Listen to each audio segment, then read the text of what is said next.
जनाब अली, दो गुजारिशात हैं। कॉन्स्टिट्यूशनल अमेंडमेंट्स हुई और पाकिस्तान को एक नया निज़ाम अदल दिया गया है। इस निज़ाम अदल के नतीजे में अब जो 3 सीनियर मोस्ट जज होंगे, सीनियर प्यूनी जज और 2 नेक्स्ट सीनियर जजेस, उन तीनों की ये तवक्कुआत होगी कि हुकूमत या वज़ीर आज़म इनमें से किसी एक को भी चीफ जस्टिस बना सकता है और यूं इन तीनों में से कोई भी हुकूमत वक्त को नाराज करने की कोशिश नहीं करेगा। पहले से ही हमारा निज़ाम अदल जो है 138वें नंबर पे दुनिया के इंडेक्स पे आ रहा है। मुकदमात जो हैं वो दहाइयों तक चलते रहते हैं। अब ये जो अमेंडमेंट हुई है, हो सकता है मौजूदा तौर पे तो हुकूमत मुस्तफ़ीद हो, शायद जज साहिबान कोशिश करे कि ताबेदार रहे, लेकिन जब ये हुकूमत नहीं होगी, किसी और पार्टी की हुकूमत होगी, तो क्या ये जो निज़ाम दिया है, क्योंकि तीनों जज साहिबान जो है वो हुकूमत वक्त को नाराज़ नहीं करेंगे। ये इस आईनी तरमीम का सबसे डिज़ास्टरस आस्पेक्ट है। और जिस मुआशरे में ऑलरेडी हमारी अदालतें जो हैं, कल जो लॉ मिनिस्टर फरमा रहे थे, कोई इनकी शानदार तारीख नहीं है इंसाफ करने की। जुल्फ़कार अली भुट्टो शहीद को इसी सुप्रीम कोर्ट ने तख्तेदार पे लटकाया था। इसी अदलिया ने जस्टिस मुनीर भी पैदा किया, इसी अदलिया ने इफ्तिखार चौधरी भी पैदा किया, इसी अदलिया ने साकिब निसार को भी जन्म दिया, जस्टिस डोगर भी आए, जस्टिस खोसा भी आए और सबसे ज्यादा प्रो मुनीर जस्टिस फाइज़ भी आ गए।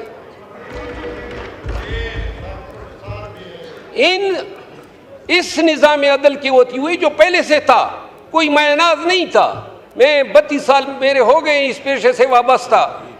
इस पे खुश होते हैं जज साहिबान के हमें अदालतों में माई लॉर्ड पुकारा करो। अंग्रेजों के दौर में लॉर्ड्स हुआ करते थे और वो जज हुआ करते थे, तो उनको हम माई लॉर्ड्स कहते थे कि खानदानी शजरे उनके लॉर्ड से मिलते थे। यहाँ पे तो अब जिस तरीके से इफ्तिखार चौधरी ने भर्तियों का सिलसिला शुरू किया और जो जज साहिबान एलिवेट हो गए, और अब जो सुपीरियर जुडिशरी पे जो अदलिया बैठी हुई है, वो उस समेत बंदियाल भी समेत, वो भी कोई इतना मायनाज जज नहीं था, उसने भी दड़न तख्ता किया था। ये देखिए, कोई आपका, कोई हमारा, कोई हम पे मेहरबान, कोई आप पे मेहरबान। हमें मेहरबान जज चाहिए ही नहीं, आज़ाद जज, बल्कि आज़ाद से भी ज्यादा जिम्मेदार जज चाहिए जो इंसाफ कर सके। साकिब निसार आया था, उस वक्त भी हम कहते थे 1 किलो ना बना हुआ था, डैम बना रहा था। बदबख्त डैम के साथ तुम्हारा क्या काम है? फिर आप ये देखें, फाइज ईसा के बंदियाल आया 12 बजे, उसने अदालत भी खोली और फिर वही बंदियाल साहब थे। सुप्रीम कोर्ट ने तारीख में पहली दफा फैसला दिया और जब हुकूमत ने आंखें दिखाई तो उस फैसले पे कोई अमल दरामद नहीं हुआ।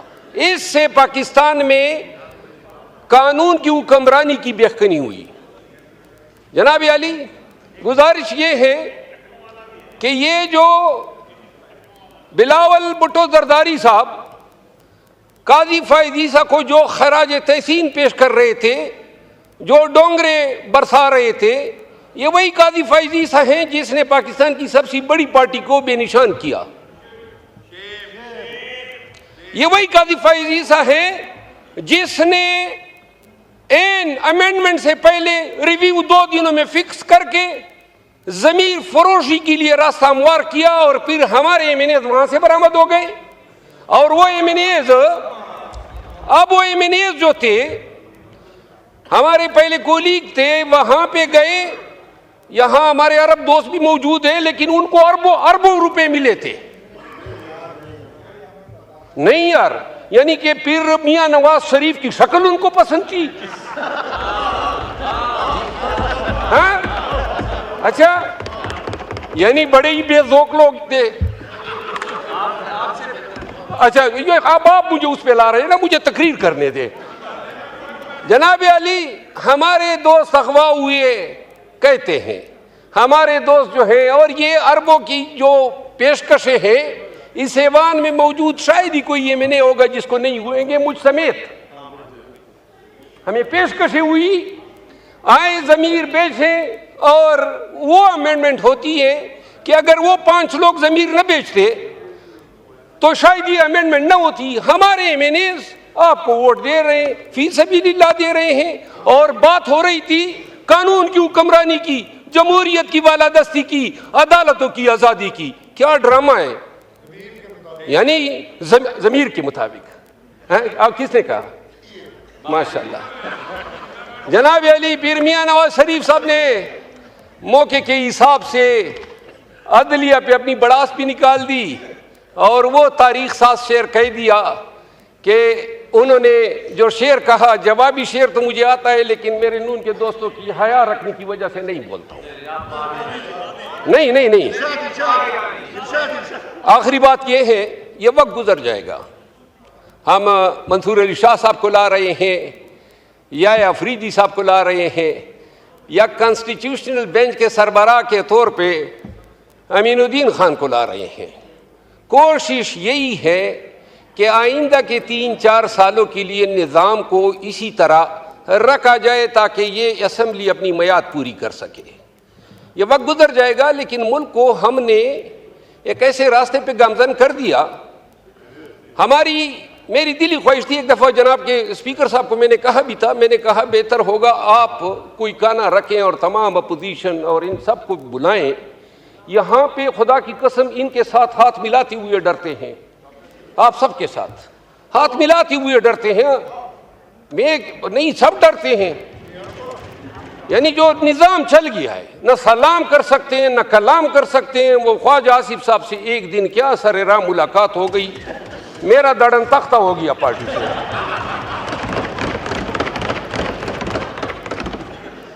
तो मेरी गुजारिश ये है जनाब स्पीकर कि ये जिस तरीके से अमेंडमेंट लाई गई, शायद ही बॉर्डर लाइन पे हम रह गए। थोड़ा सा अगर एक हमें अकोमोडेट कर देते तो ये कंसेंसस से भी लाई जा सकती थी। हाँ जी सर, मुझे तवज्जो आप सारी अपनी तरफ खींच रहे हैं।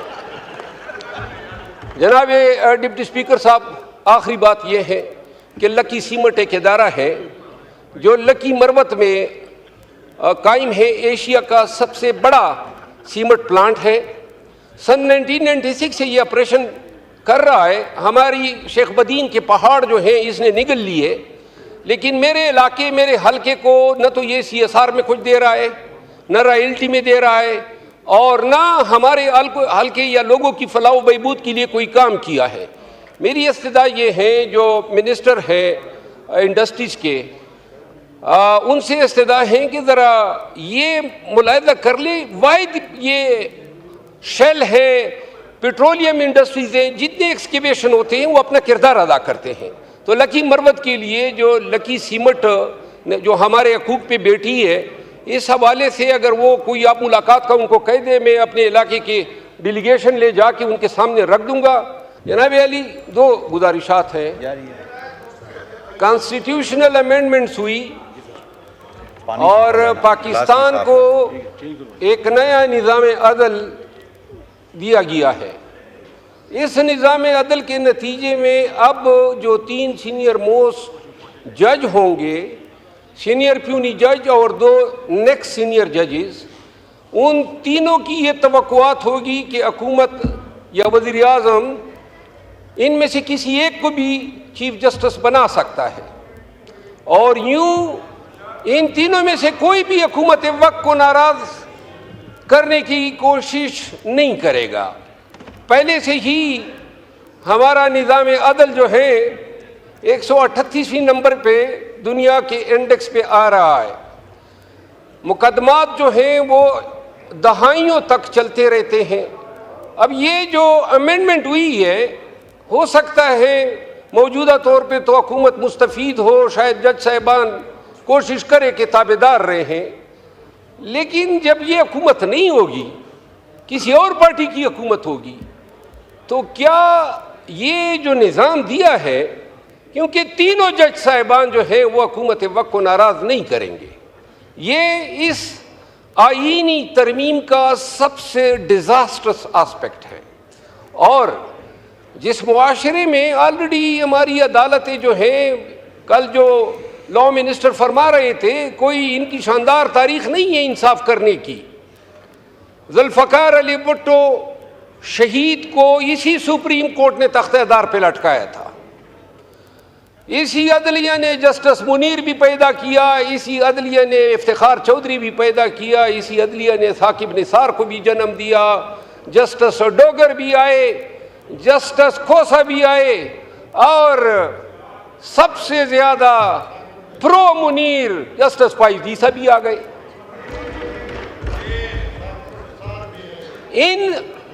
इस निज़ाम अदल की होती हुई जो पहले से था, कोई मायनाज नहीं था।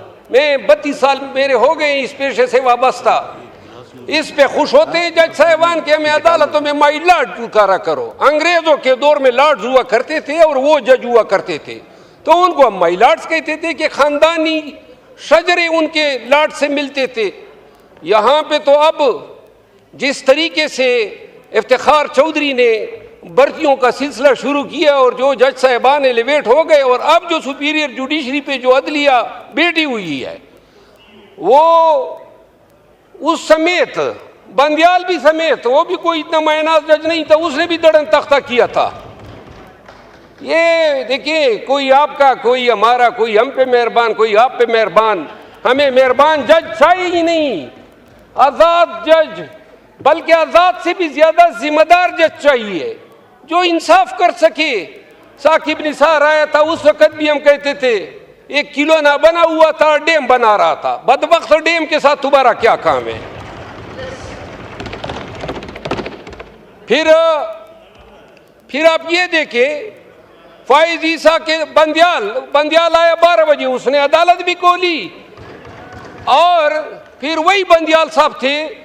सुप्रीम कोर्ट ने तारीख में पहली दफा फैसला दिया, और जब हुकूमत ने आंखी दिखाई तो उस फैसले पे कोई अमल दरामद नहीं हुआ। इससे पाकिस्तान में कानून की हुक्मरानी की बेखनी हुई। जनाब अली, गुजारिश ये है कि ये जो बिलावल भुट्टो जरदारी साहब काजी फाइज ईसा को जो खराज तहसीन पेश कर रहे थे, जो डोंगरे बरसा रहे थे, ये वही काजी फाइज ईसा हैं जिसने पाकिस्तान की सबसे बड़ी पार्टी को बेनिशान किया। ये वही काजी फाइज ईसा है जिसने एन अमेंडमेंट से पहले रिव्यू 2 दिनों में फिक्स करके जमीर फरोशी के लिए रास्ता हमवार किया, और फिर हमारे एमएनएज वहां से बरामद हो गए। और वो एमएनएज, अब वो एमएनएज जो थे, हमारे पहले कोलीग थे, वहां पे गए। यहां हमारे अरब दोस्त भी मौजूद हैं, लेकिन उनको अरबों रुपए मिले थे। नहीं यार, यानी कि पीर मियां नवाज शरीफ की शक्ल उनको पसंद थी। हाँ? अच्छा, यानी बड़े ही बेजोक लोग थे। अच्छा, ये अब आप मुझे उस पे ला रहे हैं ना, मुझे तकरीर करने दे। जनाब अली, हमारे दोस्त अगवा हुए कहते हैं, हमारे दोस्त जो हैं, और ये अरबों की जो पेशकशें हैं, इस ऐवान में मौजूद शायद ही कोई एमएनए होगा जिसको नहीं हुएंगे, मुझ समेत। हमें पेशकशें हुई, आए जमीर बेचें, और वो अमेंडमेंट होती है कि अगर वो 5 लोग जमीर न बेचते तो शायद ये अमेंडमेंट न होती। हमारे एमएनएज आपको वोट दे रहे हैं, फी सबीलिल्लाह दे रहे हैं, और बात हो रही थी कानून की हुक्मरानी की, जमहूरियत की बालादस्ती की, अदालतों की आजादी की। क्या ड्रामा है, यानी जमीर के मुताबिक। आप किसने कहा? माशाल्लाह। जनाब अली, पीर मियां नवाज शरीफ साहब ने मौके के हिसाब से अदलिया पे अपनी बड़ास भी निकाल दी, और वो तारीख साज शेर कह दिया कि उन्होंने जो शेर कहा, जवाबी शेर तो मुझे आता है, लेकिन मेरे नून के दोस्तों की हया रखने की वजह से नहीं बोलता हूँ। नहीं, आखिरी बात यह है, ये वक्त गुजर जाएगा। हम मंसूर अली शाह साहब को ला रहे हैं या अफरीदी साहब को ला रहे हैं या कॉन्स्टिट्यूशनल बेंच के सरबराह के तौर पे अमीनुद्दीन खान को ला रहे हैं। कोशिश यही है कि आइंदा के 3-4 सालों के लिए निज़ाम को इसी तरह रखा जाए ताकि ये असम्बली अपनी मियाद पूरी कर सके। ये वक्त गुजर जाएगा, लेकिन मुल्क को हमने एक ऐसे रास्ते पे गामजन कर दिया। मेरी दिली ख्वाहिश थी, एक दफ़ा जनाब के स्पीकर साहब को मैंने कहा भी था, मैंने कहा बेहतर होगा आप कोई काना रखें और तमाम अपोजिशन और इन सब को बुलाएं। यहाँ पे खुदा की कसम इनके साथ हाथ मिलाते हुए डरते हैं, आप सबके साथ हाथ मिलाते हुए डरते हैं। मैं नहीं, सब डरते हैं। यानी जो निज़ाम चल गया है, न सलाम कर सकते हैं न कलाम कर सकते हैं। वो ख्वाजा आसिफ साहब से एक दिन क्या सरेराम मुलाकात हो गई, मेरा दड़न तख्ता हो गया पार्टी से।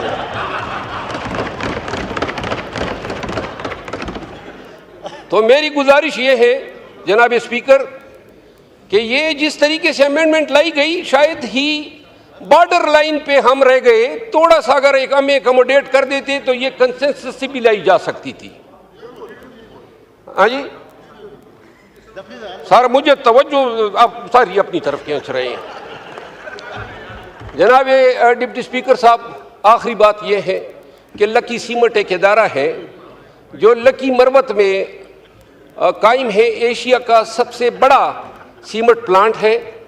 सन 1996 से ये ऑपरेशन कर रहा है। हमारी शेख बदीन के पहाड़ जो हैं इसने निगल लिए, लेकिन मेरे इलाके, मेरे हलके को न तो ये CSR में कुछ दे रहा है, न रॉयल्टी में दे रहा है, और ना हमारे हल्के या लोगों की फलाह व बहबूद के लिए कोई काम किया है।